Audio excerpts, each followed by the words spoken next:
Welcome to YouTube channel of Shashank sir math solution. দেখা হচ্ছে তিনটে অঙ্ক আছে।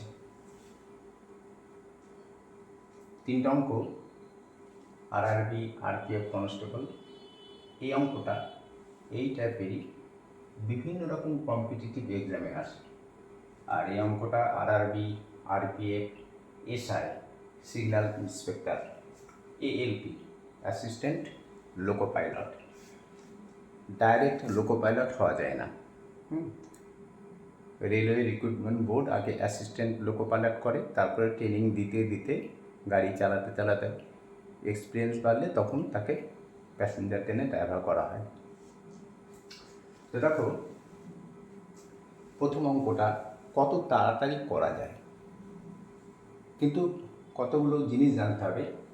বলছে একটি সংখ্যার 8 গুণের সাথে 4 যোগ করলে যোগফলটি 3 অঙ্কের ক্ষুদ্রতম সংখ্যা। 3 অঙ্কের ক্ষুদ্রতম সংখ্যা, তাহলে এই সংখ্যাটি কত? তাহলে আমাদের যেটা জানতে হবে সেটা হচ্ছে 3 অঙ্কের ক্ষুদ্রতম সংখ্যাটা কী। তোমরা খুব জানো, ভালোভাবেই জানো যে 3 অঙ্কের ক্ষুদ্রতম সংখ্যা হচ্ছে 10001 না, কিন্তু এটা মাথায় রাখবে। 100, কারণ বাম দিকে একটা অঙ্ক যেহেতু আছে, সুতরাং ডান দিকে 0 কিন্তু মূল্য আছে, এটা 100। কিন্তু এরকম কখনো ভুল করে ফেলো না যে 001, তাহলে কিন্তু ভুল হয়ে যাবে। তাহলে 100, ঠিক আছে। এবার দেখো, আমাদের অপশান দেওয়া আছে। একটি সংখ্যাকে ধরে নিতে হবে এক্স সংখ্যাটাকে। তো মনে করি সংখ্যাটি এক্স, এত কিছু লেখার দরকার নেই। কী করবে? সংখ্যাটির 8 গুণের সাথে 4 যোগ করলে যোগফলটি 3 অঙ্কের ক্ষুদ্রতম সংখ্যা হয়। তাহলে ওই সংখ্যাটা কত? তাহলে কি করবে অঙ্কগুলো দেখো। 1x ওকে গুণিত 8 প্লাস 4 ইকাল টু 3 অঙ্কের ক্ষুদ্রতম সংখ্যা 100। একেবারে এক লাইনে হয়ে যাবে। x ইকাল টু 100, দেখো প্লাস 4 আছে, সমান চিহ্ন ডান দিকে গেলে -4 হয়ে গেল। আর x এর সঙ্গে এই গুণ আছে, সমান চিহ্নের ডান দিকে গেলে ভাগ হয়ে যাবে 8। তাহলে 100 থেকে 4 বাদ দিলে কত হয়? 96/8 ইকুয়াল টু, কেটে দিলে অ্যান্সার বেরিয়ে গেল 12, আমাদের ফাইনাল অ্যান্সার। এবার দেখো 10 এই যে 12, এখানে টিকমার্ক। ঠিক আছে, এইটুকু সময় লাগে অঙ্কগুলো। এবার মনে করি সংখ্যাটি এক্স, এগুলো তো তোমার করার দরকার নাই, তুমি যখন অন্য কাউকে বোঝাবে তখন সেটা করবে। কিন্তু পরীক্ষা হলে গিয়ে, কম্পিটিটিভ এক্সাম দিতে গিয়ে ওসব লেখার দরকার নেই, এইটুকু করলেই যথেষ্ট। এবার দেখো নেক্সট অঙ্ক। নেক্সট অঙ্ক আছে একটি সংখ্যার কোনো একটা সংখ্যা। তাহলে মনে করি সংখ্যাটি এক্স, লেখার দরকার নেই। সংখ্যাটি 9 গুণের সাথে 9 যোগ করলে যোগফলটি 3 অঙ্কের বৃহত্তম সংখ্যা হয়। তাহলে 3 অঙ্কের বৃহত্তম সংখ্যা কোনটা সেটা জানতে হবে। 3টে 9, এর থেকে 3 অঙ্কের বৃহত্তম সংখ্যা এর থেকে আর বড় হতে পারে না। 9, 9, 9, এর থেকে বড় আর হতে পারে না। তাহলে অঙ্কটা কত সহজে করা যাবে দেখো, মানে কত তাড়াতাড়ি করা যায়। 2 নাম্বার, ধরি সংখ্যাটি এক্স লেখার দরকার নেই, এক্স গুণিত 9, ঠিক আছে, প্লাস 9 ইকুয়াল টু 9, 9, 9, 3 অঙ্কের বৃহত্তম সংখ্যা।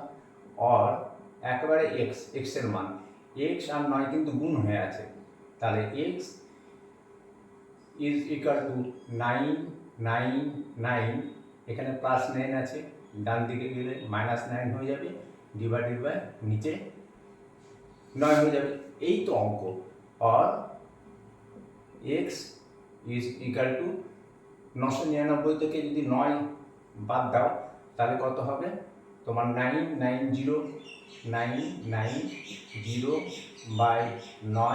কেটে দাও, 9 11 99 আর একটা শূন্য আছে, তাহলে আমাদের অ্যান্সার যেটা হলো সেটা হচ্ছে 110, 110 ফাইনাল অ্যান্সার।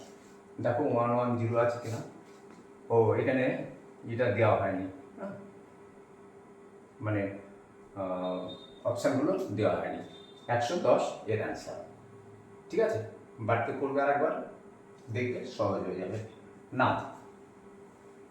3 নাম্বার অঙ্কটা দাও।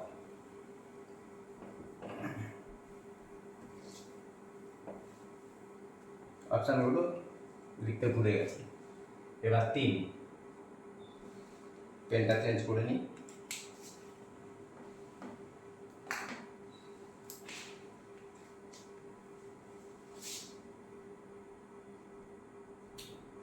অঙ্কগুলো অ্যাকচুয়ালি খুবই সহজ, কিন্তু মনে রাখতে হবে যে 3 অঙ্কের ক্ষুদ্রতম সংখ্যা কত, 3 অঙ্কের বৃহত্তম ক্ষুদ্রতম সংখ্যা কত, এইগুলো মনে রাখতে হবে।